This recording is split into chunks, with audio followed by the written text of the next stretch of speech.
Public Sénat, en partenariat avec l'AFP, Les Échos, Radio Classique, présente...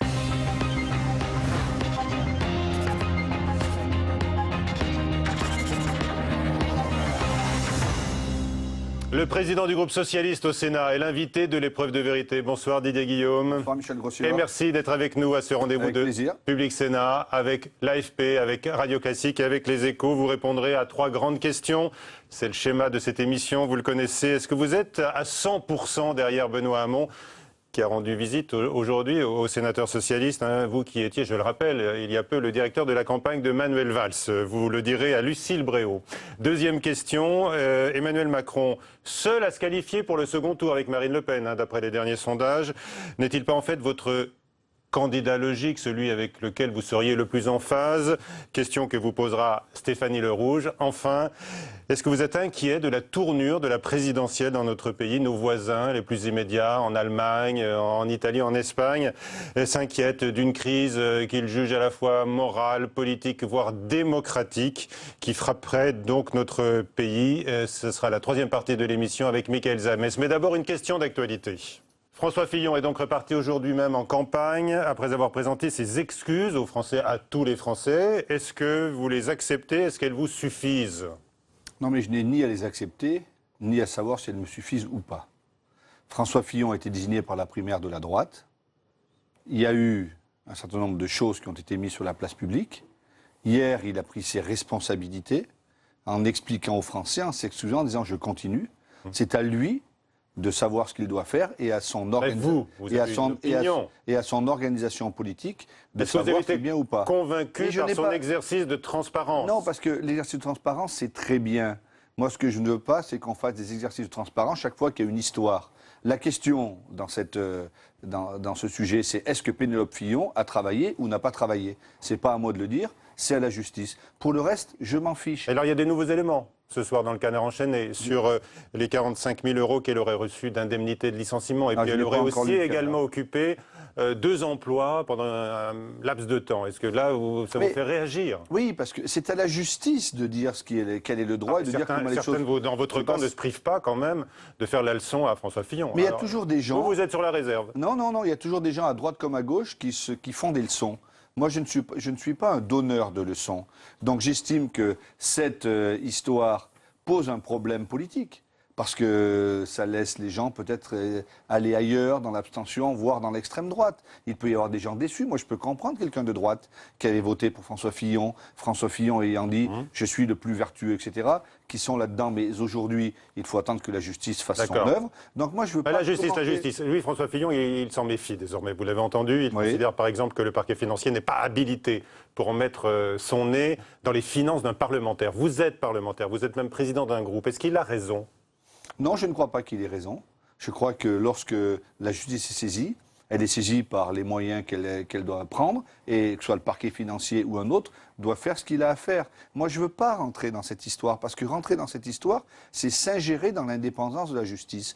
Moi, je suis trop pour l'indépendance de la justice, je suis trop respectueux des juges et des magistrats pour ne pas aller plus avant. C'est une histoire qui concerne la droite, mais en même temps qui concerne la France, puisqu'elle concerne la présidentielle. Dans l'actualité également, il y a le renvoi en procès de Nicolas Sarkozy pour les dépenses excessives de sa campagne de 2012. Là aussi, à droite, on dénonce un acharnement d'un juge, car c'est vrai, il y a déjà eu une décision du Conseil constitutionnel. Alors, est-ce que c'est de l'acharnement contre l'ancien président? Non, mais, bon, écoutez, je crois il fait appel.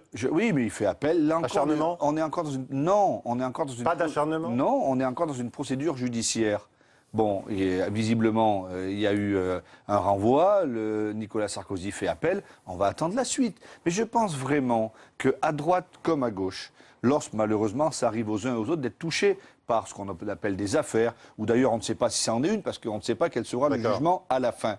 Mais je pense qu'à droite comme à gauche, il faut arrêter chaque fois de crier au complot, de crier à l'acharnement, parce que ça ne sert personne. Allez, la suite. Je constate quand même, si vous le permettez, c'est que le Front National... et aussi dans des situations difficiles avec les assistants au Parlement européen, etc. Et il faut parler de tout aussi, pas uniquement regarder le petit bout de la lorgnette. La suite de l'épreuve de vérité avec Lucille Bréau de Radio Classique qui nous rejoint. Bonsoir Lucille. Bonsoir Michel, bonsoir Didier Guillaume. Bonsoir. Votre question à notre invité. Ma première question, elle est très simple. Vous étiez le directeur de campagne de Manuel Valls pendant la primaire qui vient de s'achever. Est-ce qu'aujourd'hui, vous êtes à 100% derrière Benoît Hamon, qui n'était donc pas votre candidat? Moi, je suis à 100% pour la réussite de cette primaire, à 100% derrière le Parti socialiste et à 100% derrière la gauche. Parce qu'il faut que la gauche... Et son candidat. Est-ce que vous êtes à 100% derrière lui, Benoît Hamon? Je vais vous répondre. Je vais vous répondre sans aucun problème. Donc, je voulais commencer comme cela, parce que c'est quelque chose de très important. Moi, je respecte la primaire, je suis un sportif. Enfin, non, je suis un ancien sportif. On gagne un match ou on le perd. Mais il n'y a pas à faire réclamation après. Benoît Hamon a gagné la primaire. C'est notre candidat, donc je soutiens Benoît Hamon. Il n'empêche qu'il y a encore quelques jours, j'étais le directeur de campagne de Manuel Valls, que dans le débat, notamment de l'entre-deux tours, il y a des sujets qui nous opposaient, parce que nous ne sommes pas totalement face sur certains sujets, mais je soutiens sans ambiguïté la candidature de Benoît Hamon. 100%. Je le parrainerai, parce que c'est le rôle, c'est mon engagement politique, et c'est cela, mais enfin... Je rappelle aussi qu'en 2011, Martine Aubry ne soutenait pas forcément à 100% François Hollande, que Nicolas Sarkozy ou Alain Juppé, il faut leur poser la question sur François Fillon et leur directeur de campagne. Donc votre question, je comprends bien ce qu'elle veut dire. Moi, j'ai aucun état d'âme. Alors, La démocratie, le peuple a toujours raison, que ça plaise ou non. lui, il reste très ferme sur ses engagements de campagne. Aujourd'hui, il a un cap, il l'a redit encore ce matin devant les parlementaires dont vous êtes. Il a dit qu'il ne transigerait pas sur ce qu'il avait promis pendant la campagne sur un certain nombre de sujets. Est-ce qu'aujourd'hui, le programme qu'il défend, vous le portez totalement sur... Non, il n'a pas dit ça devant les sénateurs ce matin. Il a dit qu'il avait un projet, que ce projet était la ligne directrice de la primaire, mais que maintenant il fallait bâtir le programme présidentiel. Et pour bâtir ce programme présidentiel, cela se ferait à partir de son projet des primaires, mais qu'il était prêt à entendre ce que les uns et les autres avaient à lui dire, et les uns et les autres ne manqueront pas de dire des choses. Sur l'immense partie de son projet, nous sommes d'accord. Nous sommes d'accord parce que nous sommes socialistes. Mais je dois dire très tranquillement, très objectivement, que moi, je n'ai jamais été frondeur et que je n'ai pas apprécié l'attitude des frondeurs dans ce quinquennat. Donc je pense que Benoît Hamon n'a pas à se renier. Il a été désigné démocratiquement et je le dis, c'est notre candidat.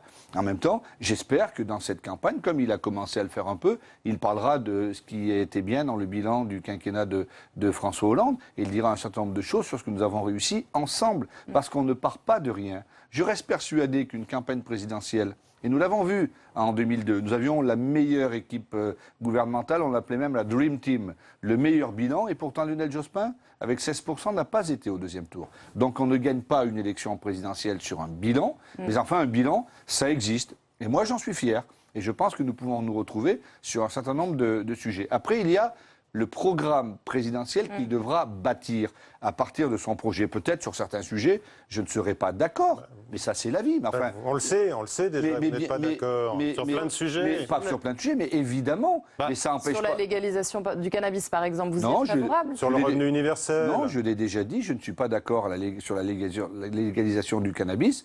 Maintenant, nous verrons bien, après ce grand débat, ce que diront les médecins, ce que diront les sociologues, ce que diront les choses. Sur le revenu universel, nous nous sommes exprimés sur le sujet. C'était un rêve, hein.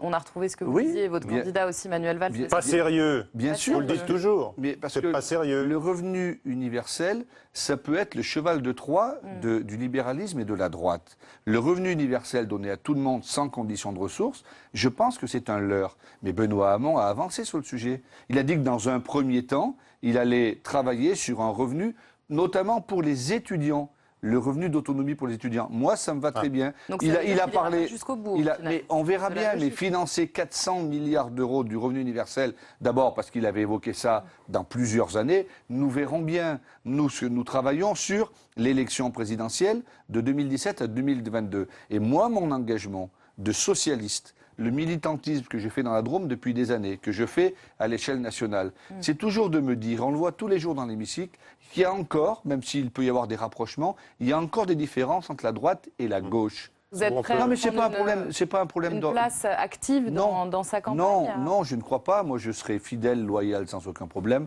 On ne peut pas passer du jour au lendemain de directeur de campagne de Manuel Valls à proche dans la campagne de Benoît Hamon. Moi, je n'ai pas besoin. C'est une ouverture aussi à d'autres tendances. Non, mais il n'y a pas de problème d'ouverture. C'est pas un signe, c'est pas une prise de guerre. Moi, je n'ai pas besoin d'avoir un poste dans un organigramme. Le travail que je ferai, que nous ferons avec les sénateurs socialistes, c'est d'avancer dans ce projet. Mais je vais pas, personne ne le comprendrait. Qu'est-ce que vous attendez de lui aujourd'hui? Parce que vous nous dites, bon, cette présidentielle, elle approche, ça va vite, le temps s'accélère. Il n'y a toujours pas de projet qui est finalement sorti de cette primaire qui mette tous les socialistes d'accord. Qu'est-ce qu'il faut attendre de lui aujourd'hui? Et ce n'est pas la première fois. Enfin, vous pensez que tous les républicains sont d'accord? J'ai encore entendu tout à l'heure sur votre antenne un certain nombre de sénateurs qui s'expriment. Vous pensez qu'ils sont d'accord? Non. Vous pensiez qu'en 2011, tous les socialistes étaient d'accord? Non. Mais c'est bien normal. Il y a un projet qui est porté par un homme ou une femme, en l'occurrence un homme, Benoît Hamon. Il a été élu sur la primaire. J'attends de lui maintenant qu'il passe de la primaire à la présidentielle, qu'il se présidentialise. Il a dit qu'il pensait que ce n'était pas essentiel, évidemment. Mais enfin, il faut aussi montrer qu'il peut être le prochain président de la République. Sur un point très précis, en ce qui concerne la loi de travail, ça a été un objet de débat pendant la campagne, pendant la primaire. Benoît Hamon, il n'a jamais caché son envie de revenir sur ce texte, de l'abroger. Est-ce que vous, aujourd'hui, vous êtes capable de partir faire campagne pour Benoît Hamon en disant « oui, nous allons abroger la loi El Khomri » que vous avez vous-même défendu un certain nombre de mois? Non, je ne peux pas faire campagne en disant que nous allons abroger la loi El Khomri. D'ailleurs, elle ne sera pas abrogée, la loi El Khomri. Parce qu'on ne va pas abroger le compte personnel d'activité, on ne va pas la sécurité sociale professionnelle. Vous l'avez dit à Benoît Hamon, on en a fait un thème de campagne. Mais évidemment, on ne va pas abroger la garantie jeune. Donc, qu'il y ait des sujets sur lesquels il n'est pas d'accord. Il a même failli présenter une motion de censure qu'il n'a pas déposée, mais qui était en préparation. Donc évidemment, ça m'a pas fait plaisir. Ce débat, il est encore là. Si vous cherchez toujours à nous différencier, on pourrait en trouver, mais il faut chercher aussi ce qui nous rassemble. Moi, je ne vais pas passer d'un jour sur l'autre, d'une semaine sur l'autre, en défendant Manuel Valls et la ligne politique, et puis le lendemain, en disant, ben non, je me renie, là, le travail, c'était pas bien, le revenu universel. Vous êtes dans un entre-deux. Non, je garde mes convictions d'homme de gauche et de socialiste. Je sais simplement que... De gouvernement. Pas de rêve que vous qualifiez, Benoît Hamon. Mais il faut toujours rêver un peu. Il parle de désirable, d'avenir désirable. Mais moi, je pense qu'on a aussi à répondre au quotidien de nos concitoyens. C'est, je crois, ce qu'il veut faire. Vous savez, ce qui a été marquant dans sa campagne, c'est qu'il y a des jeunes qui sont venus. Il y a des gens qui sont revenus à la politique qui n'étaient plus là. Ils sont revenus aussi peut-être pour dire on va liquider, excusez-moi l'expression, ceux qui ont gouverné depuis 5 ans et Benoît Hamon, qui a été frondeur, etc. Mais tant mieux. Mais maintenant, il faut qu'on soit d'accord sur la ligne que nous allons présenter pour l'élection présidentielle. Je ne demande pas à Benoît Hamon de se renier, mais que personne ne demande à ce que je me renie. Trouver un juste équilibre. Oui. Voilà. Ça doit être dur quand même pour vous, non? Non. Pas quand même. Vous avez bataillé contre les frondeurs et qui ont plombé le quinquennat, qui ont fait échouer le quinquennat, et là, aujourd'hui, vous nous dites, je me range derrière lui. Non, mais bien sûr, mais ça fait... C'est dur. Non, c'est la vie politique. Lorsqu'on perd un match, on perd un match, et puis on reconnaît le vainqueur. Moi, je regrette le vainqueur. Je regrette que les frondeurs aient contribué tout au long de ces années à taper sur le président de la République sans cesse, et à ne pas reconnaître le fait majoritaire, parce que le fait majoritaire, il est très important. Lorsqu'on prend une décision en groupe, lorsqu'on prend une décision collectivement, eh bien, il y a une majorité. Alors, ils n'ont pas été fair-play, vous allez l'être pour deux. Oui, exactement. Vous savez, j'ai tellement, pendant 5 ans, bataillé pour maintenir l'unité du groupe socialiste au Sénat, et je crois y avoir plutôt modestement réussi, pas seul, avec l'ensemble de mes amis, pour pas être aujourd'hui une source de dissonance ou de discordance. Moi, je suis toujours pour le rassemblement de la gauche et pour l'unité des socialistes. Merci, Lucille Bréau. La deuxième partie, avec la deuxième grande question de l'épreuve de vérité, maintenant avec Stéphanie Lerouge, notre consoeur de l'agence France Presse. L'épreuve de vérité avec l'AFP. Bonsoir Stéphanie. Bonsoir Michel. Alors, votre question. Bonsoir. Votre question à Didier Guillaume. Oui, la question c'est est-ce que Emmanuel Macron ne serait pas votre candidat logique? Non. Non. Non, ce n'est pas notre candidat logique. Notre candidat logique, c'est Benoît Hamon, parce qu'il a été désigné à la primaire. J'aurais préféré que notre candidat logique soit Manuel Valls. Mais maintenant, c'est passé. Donc nous en sommes à l'issue de la primaire et à Benoît Hamon. Et maintenant, l'objectif, c'est de faire en sorte qu'il soit qu'il aille le plus loin possible. Ce que je regrette, c'est qu'il y ait deux candidats qui ont été membres du même gouvernement ou de la même majorité, qui sont candidats l'un contre l'autre. Évidemment, ça crée de la difficulté.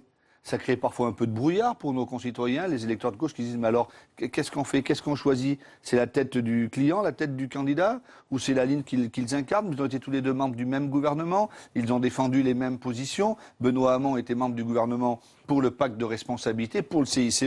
À l'époque, il n'a rien dit. Vous vous sentez plus proche des idées de M. Macron, pour le dire clairement?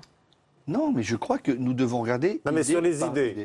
Mais aujourd'hui, Emmanuel Macron, dit ni droite ni gauche. Non, il dit et de droite et de gauche. Ce n'est pas ma conception de la vie politique. Ce n'est pas ma conception de la vie politique. Je suis comme ça. Moi, je pense qu'il y a une différence entre la droite et la gauche. Nous allons passer. Manuel Valls avait parlé de position irréconciliable à gauche. Non, il n'avait jamais dit ça. Il n'a pas parlé de gauche irréconciliable, il a parlé de position irréconciliable à gauche. Après que Jean-Luc Mélenchon ait dit qu'il le comparait à Le Pen et que Valls était pire que Le Pen et que Hollande était pire que Fillon. Pire que Sarkozy. Non, mais il faut dire les choses. A proposé un contrat de gouvernement à ELV et à Jean-Luc Mélenchon, que vous venez de citer. Qu'est-ce que vous pensez de cette alliance qu'il propose à M. Mélenchon? Elle ne se fera pas. Mais tout le monde le sait, lui-même, il nous l'a dit ce matin. Il n'y a pas d'accord possible avec M. Mélenchon sur le premier tour de la présidentielle. Jean-Luc Mélenchon sera candidat, bien évidemment. Bon, mais ce que je constate, c'est qu'après la candidature de Benoît Hamon, l'électorat de M. Mélenchon a plutôt baissé et celui de Benoît Hamon a plutôt monté. J'en suis satisfait. Pour les écologistes... Et donc, pour vous, il doit cesser de lui tendre la main ? Oui, je pense qu'il doit rassembler et équilibrer son rassemblement. Il l'a fait au niveau des électeurs qui souhaitaient voter Jean-Luc Mélenchon, peut-être parce qu'il ne voulait pas soutenir le bilan de ce gouvernement, ce que je peux regretter. Mais aujourd'hui, on sait très bien qu'il n'y aura pas d'accord politique entre Benoît Hamon et Jean-Luc Mélenchon. Y compris au niveau des législatives, pour vous, il n'y a aucune chance qu'il y ait cette majorité rouge-rose-verte qui... mais je ne sais pas, je ne crois pas, mais moi, C'est ce que M. Chassaigne a proposé, par exemple. Oui, j'ai entendu ce que disait André Chassaigne, et j'ai lu plutôt la dépêche AFP. Oui, le patron des députés Front de Gauche. Mais, enfin, on ne peut pas être sans cesse opposés les uns aux autres, et puis se dire on se rassemble pour garder des postes, etc. Donc la gauche plurielle, c'est fini. Les Français n'en veulent. C'est ça que vous nous dites. Mais oui, parce que la gauche plurielle, c'est fini. L'union de la gauche de 81, c'est fini. La gauche plurielle de 97, c'est fini. Aujourd'hui, il faut créer une gauche qui se rassemble sur des idées, sur un certain nombre de sujets. Je suis entièrement d'accord avec Emmanuel Macron. J'ai écouté son show à Lyon lorsqu'il parle du régalien, lorsqu'il parle de créer des postes, lorsqu'il parle de sécurité, lorsqu'il parle de l'Europe. Je n'ai aucun problème là-dessus. Qu'est-ce que vous pensez de sa proposition de transformation de l'ISF? Eh bien, j'allais vous le dire. Lorsqu'il parle de supprimer l'ISF tout ou partie, j'attends de voir de quoi il retourne, parce qu'il y a aussi des symboles. Dire je vais supprimer l'impôt de solidarité sur la fortune, c'est pas un symbole à donner au moment où il y a tant de gens qui souffrent. Donc j'attends ces propositions sur l'économie. Je pense qu'il y a plein de sujets sur lesquels on peut se retrouver d'accord, mais moi je ne suis pas pour une mutuelle universelle. Je ne suis pas pour changer totalement la CEDIC. Donc il faut attendre. Je pense vraiment, et c'est pas pour taper en touche ou de la langue de bois. Il faut attendre ce qu'il proposera. Mais moi je soutiens Benoît Hamon. Mais je souhaite qu'il y ait une convergence, parce qu'il y a un deuxième tour. Il y a un premier tour et un deuxième tour. Vous avez vu les sondages. Comment elle peut se faire, la convergence? Moi, je vais vous dire plusieurs choses. Est-ce que celui qui est le moins bien placé dans les sondages doit se retirer, comme le dit par exemple Jean-Pierre Sueur et puis beaucoup d'autres? Non, je pense qu'il faut absolument qu'il y ait quelqu'un de gauche au deuxième tour de l'élection présidentielle. Et en tout état de cause, au deuxième tour de l'élection présidentielle, moi, je voterai pour celui qui sera face à l'extrême droite. Que ce soit François Fillon, que ce soit Emmanuel Macron, que ce soit Benoît Hamon. Là-dessus, je n'ai aucun état d'âme. Si Macron continue de galoper en tête des sondages, qu'est-ce que vous ferez? Mais ça sera un sujet politique que nous devrons aborder donc frontalement. Le sujet reviendra sur la table. Mais dans un mois ou dans 3 semaines ou dans un mois et demi, je n'en sais rien. Tout ce que je sais, c'est qu'à partir du mois de mars, les candidatures seront figées et personne ne peut arrêter ou ne peut revenir. Donc notre objectif à nous, c'est d'arriver à trouver des concordances entre les candidats de gauche pour un rassemblement possible pour le deuxième tour.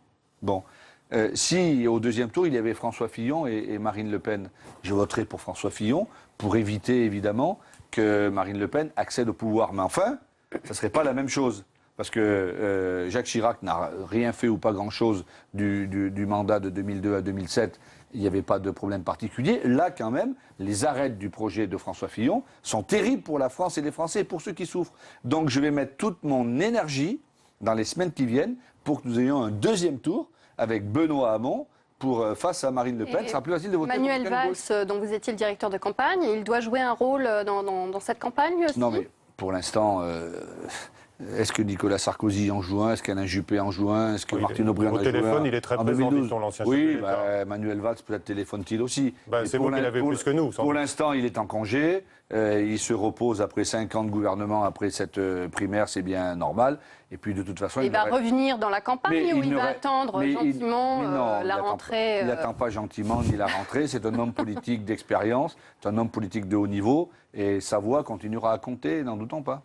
Ça sera structuré. Benoît Hamon. Il y aura un mouvement structuré, un parti. Il a lancé un mouvement. Hein. Non. Comment un parti? Un club. Est-ce qu'il doit autour de Manuel Valls un courant Non, mais il n'y a pas de courant. On est dans la présidentielle. Nous sommes dans la présidentielle. Il n'y a pas de courant. Simplement, il a fait plus de 800 000 voix au deuxième tour de la primaire sur des idées qui sont les siennes, qui sont partagées par beaucoup de parlementaires, beaucoup d'élus locaux et plus de 800 000 citoyens. Ces idées-là continueront à exister, à compter, à peser dans le débat. Mais ce n'est pas le sujet. Pour l'instant, nous sommes à la présidentielle, à 8 semaines de l'élection présidentielle. Vous approuvez l'exclusion des députés socialistes aujourd'hui qui viendraient à parrainer demain Emmanuel Macron, oui ou non? Non, mais on n'en est pas là.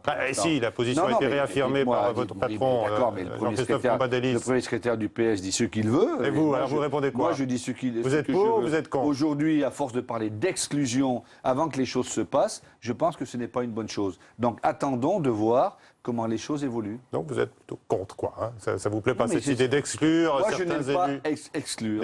Je n'aime pas excommunier. Je n'aime pas virer les gens. Mais il faudra que chacun prenne ses responsabilités. Moi, je donnerai mon parrainage d'élu à Benoît. Vous l'avez dit. Voilà, donc j'ai pas de problème. D'autres ont le droit de le donner à Emmanuel Macron. On discutera. Tout le monde a le droit de faire ce qu'il veut ou de ne pas donner de parrainage du tout. Merci Stéphanie Le Rouge. Dernière partie de l'épreuve de vérité maintenant avec Michael Zamès qui nous rejoint. Bonsoir Michael. Bonsoir Michel, bonsoir Didier Guillaume. Bonsoir. Alors on a parlé tout à l'heure des questions démocratiques, de l'affaire Fillon, de la montée du populisme. Est-ce que pour vous on est en pleine crise politique? Oui. Je pense que nous sommes en crise politique. Ce n'est pas une crise française, c'est une crise européenne, c'est une crise mondiale. Une crise Mais elle est peut-être plus impactante en France? Oh, vous savez, allez demander à Matteo Renzi et à ses amis, allez demander aux habitants de Rome qui ont une mer 5 étoiles, qui devait du mouvement de Beppe Grillo, qui devait être exemplaire et qui empêtrait. Allez demander aux Espagnols. Donc une crise européenne, voire mondiale. Allez demander aux Espagnols avec Podemos. Mais une crise démocratique. Oui, mais c'est plus que ça. C'est une crise politique, démocratique et sociale. Parce qu'aujourd'hui, on voit bien que dans la société européenne, j'ose à peine parler de société mondiale, parce qu'il y a tellement de pays qui souffrent, tellement de pays qui sont en sous-développement, tellement de pays qui sont pauvres, où des gens n'ont rien à manger, rien à boire, que j'ose pas parler de cela. Mais enfin, dans une économie globalisée, dans un monde où Internet est globalement dans tous les pays, la crise touche les mêmes. Enfin, qui aurait dit il y a 6 mois ou il y a 1 an qu'un animateur de télévision milliardaire serait président des États-Unis? Et on a beau me dire, oui, Hillary Clinton a fait plus de voix, mais le système politique américain fait qu'il est président. Qui aurait pu dire il y a quelques mois que le Royaume-Uni allait quitter l'Europe? On nous disait 203. Non, mais on nous disait. Qu'est-ce que vous redoutez de pire pour la France? Je vais vous répondre. On nous disait même ici sur ce plateau, je me rappelle très bien, que Matteo Renzi, il fallait s'en inspirer. Que Matteo Renzi était beaucoup plus jeune que Manuel Valls. On se souvient de la visite de Manuel Valls à Matteo Renzi. Matteo Renzi son frère en politique. Matteo Renzi a été liquidé. Je me rappelle de ce qu'on disait de Syriza et de Tsipras en Grèce, que beaucoup d'ailleurs de parlementaires communistes, socialistes sont allés là-bas. Et oui, ça vous inspire quoi? Qu'est-ce qui peut nous arriver? Il peut nous arriver que Marine Le Pen soit présidente de la République. Vous croyez? Oui, je crois. Ça peut arriver. Je l'espère pas, j'essaie d'analyser. Je pense qu'aujourd'hui, elle est aux portes du pouvoir et que nous devons y réfléchir. On ne pourra pas dire, comme en 2002, comme le 21 avril 2002, on ne savait pas. Aujourd'hui, C'est possible quand on voit ce qui se passe un peu de partout dans le monde, quand on voit comment l'équilibre mondial va mal. Je ne sais pas ce qui va se passer en Allemagne. Martin Schulz, l'ancien président du Parlement européen, leader du SPD et maintenant candidat. Madame Merkel est en difficulté sur plein de sujets par rapport aux réfugiés, au fait qu'elle est là depuis maintenant 3 ou 4 mandats. Je ne sais pas ce qui se passe. Regardez en Belgique, il n'y a pas eu de gouvernement pendant 2 ans. On citait tout à l'heure l'Espagne. Il y a une crise de la politique. Pourquoi y a-t-il une crise de la politique ? Parce que les citoyens, je pense, ne croient plus à la politique. Pourquoi ne croient-ils plus en la politique ? Parce que c'est devenu beaucoup plus compliqué. Avant, c'était facile quand c'était blanc et noir, quand c'était oui et non. Aujourd'hui, c'est pas ça. Parce que la mondialisation va loin. Parce que l'Europe, qui est une belle idée qu'il faut défendre, on s'est trop mis derrière en disant mais non, mais c'est de la faute à l'Europe, c'est de la faute à l'Europe. Et on a fait croire On reparlerait de l'Europe. On a fait croire aux Français que tous les mots venaient de l'Europe. L'Europe qui se construit sous nos yeux, c'est pas celle que je rêve idéalement. Mais enfin, par exemple, les paysans français, les agriculteurs, c'est un sujet que je connais bien. Sans l'Europe, ça serait une catastrophe. Mais bien sûr qu'il faut régler le problème des travailleurs détachés. Bien sûr que la Commission européenne a beaucoup de pouvoir. Vous êtes d'accord avec les propositions de Benoît Hamon au niveau européen ? C'est-à-dire La négociation des traités. Refaire le traité, des négociations avec la BCE notamment. Mais il faut absolument, nous l'avions dans le projet de Manuel Valls, l'idée c'est de refonder l'Europe. Son projet, c'est de dire, premier déplacement à Berlin avec Madame Merkel, il faut refonder l'Europe. Parce que si on ne refonde pas l'Europe, c'est fini. Non, moi je suis. Oui, mais nous verrons comment les choses évoluent. Là encore, vous en aurez des accommodements. Mais enfin, excusez-moi, monsieur Fillon dit 5%. Il s'accommode de quoi? C'est ses amis libéraux qui ont mis les. Oui, mais je parle de votre candidat que vous soutenez. Voilà, donc non, mais écoutez, arrêtez, parce qu'on peut toujours chercher la petite bête. Moi, je ne vous parle pas de la petite bête, je vous parle de la grande histoire de notre Europe et du continent. Et la grande histoire du continent, elle m'inquiète beaucoup. Parce qu'il y a un risque pour la démocratie. Parce qu'il y a un risque pour la démocratie, absolument. Et moi, je veux dire aux Françaises et aux Français, à nos concitoyens, à vos téléspectateurs, de dire il faut croire en l'Europe et il faut croire au fait que les hommes et les femmes politiques peuvent encore bouger leur futur et bouger leur destin. On va écouter Marine Le Pen, tiens. On va écouter Marine Le Pen sur l'Europe, justement, parce qu'elle en a fait évidemment un thème de campagne, également ce week-end à Lyon, et vous réagirez. Chacun en convient, l'Union européenne est un échec. Elle n'a tenu aucune de ses promesses, et tout particulièrement sur la prospérité et sur la sécurité. Et pire, elle nous a mis sous tutelle, tenus en laisse courte. Mais c'est pour cela qu'élu, j'annoncerai la tenue d'un référendum dans les 6 mois sur le maintien ou la sortie de l'Union européenne. Et j'engagerai immédiatement, avec nos partenaires européens dont beaucoup, croyez-moi, aspirent comme nous à la souveraineté, une renégociation avec ce système européiste tyrannique qui n'est en l'état plus un projet mais une parenthèse et objectivement, je l'espère, un jour, un mauvais souvenir. Votre réaction, Didier Guillaume, quand je suis atterré parce qu'elle joue comme d'habitude de l'extrême droite sur les peurs, elle joue sur les réflexes les plus vils. Enfin, l'Europe est un beau projet. Et l'Europe ne s'est pas reniée. Elle qui dit défendre les paysans, nous en parlions tout à l'heure, sans l'Europe, il ne serait plus là.